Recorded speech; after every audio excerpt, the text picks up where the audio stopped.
Maharaj, I hear a lot of devotees when they are in pain, when they're struggling with things, and we say, "How are you, Mataji?" or "How's it going?" They'll say, "Pray for me." It's a standard request. It's a struggle sometimes because I think prayer must come from the heart. I believe that it has to come. It has to really come out. I can't just say, "Well, Kṛṣṇa, this, just I'm praying for them." So I find it a challenge. But is that very relevant? When someone says, "Pray for me," does it work only? Does it actually work? First question. Second, does it work only for devotees because we're connected? Does it apply to third people, like my mom, somebody who just doesn't belong to it, but we wish they would? Does my prayer for them work? My chanting yes, for no, them? and yes. Like I hear people, I chant for my mom. I chant 1 round for my mom, 1 round for my dad, and then I do 16 for me. I hear all this stuff. Can you make it scripturally sadhu relevant to me? Well, when Dhruva Maharaj was angry, to say the least, and he wanted to run off to the forest, he went to his mother and she said, "Only God can help you." He said, "Where's God? Tell me where he is. I'm going to go talk to him now." And he said, "Well, sadhus go to the forest. That's where they find him." He said, "See ya, I'm going." And he just took off. And halfway there, Narada Muni showed up and gave him some instruction, free of charge. And it's mentioned there that in the Shastra that he overheard the conversation between his mother and him, and that's why he came. And Prabhupada then brings up the question, he wasn't there. How did he hear it? He said, well, Krishna is within everyone's heart. He's the super soul. And he knows when these things are going on. That's how people get connected to a spiritual master. They have some sincere desire in their heart, and Krishna makes the arrangement. How else would it happen? And so when there's, what? Yeah.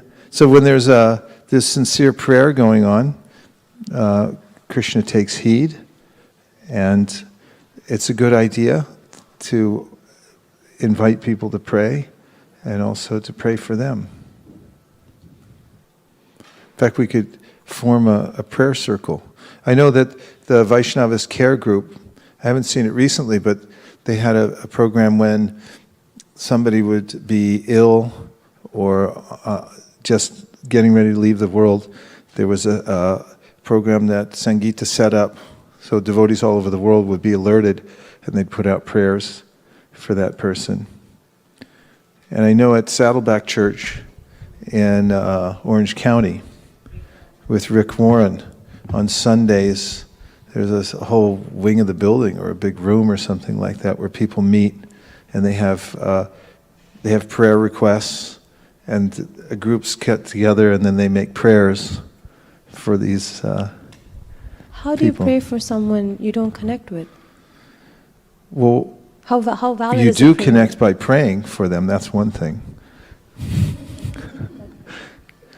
But no, they are connected with these people, and like general request is pray. well, I don't know how general they are. I don't know exactly their system, but they're with the Sangeeta's program. These are devotees that everybody knows or kind of knows, and then they put out their goodwill and good wishes. And I just say Krishna's within everyone's heart, and he listens to the devotees, right? Yeah.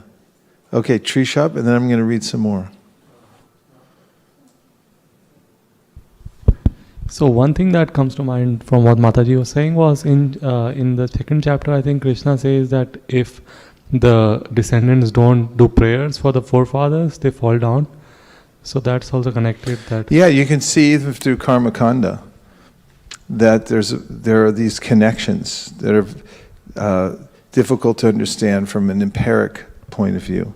But actually there are connections that we have karmically to relatives and so forth. And there's a way in which when somebody becomes a devotee, generations of the family become benefited also.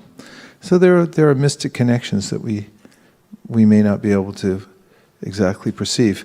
But I think even in the process of praying, you're bringing that goodwill and attention to people. And it's by that, the goodwill of the devotees, there's there's great benefit. Okay, I'm going to read a little more. Yes?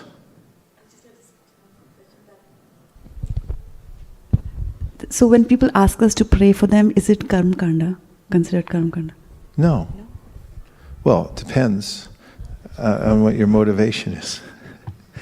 Karma kanda means that you're trying to work within the laws of karma to rectify, certain types of karma. There's a system, karma kandic system, in which by performing certain kinds of activities, you can reduce the sinful reactions of certain things that you've done, things like that.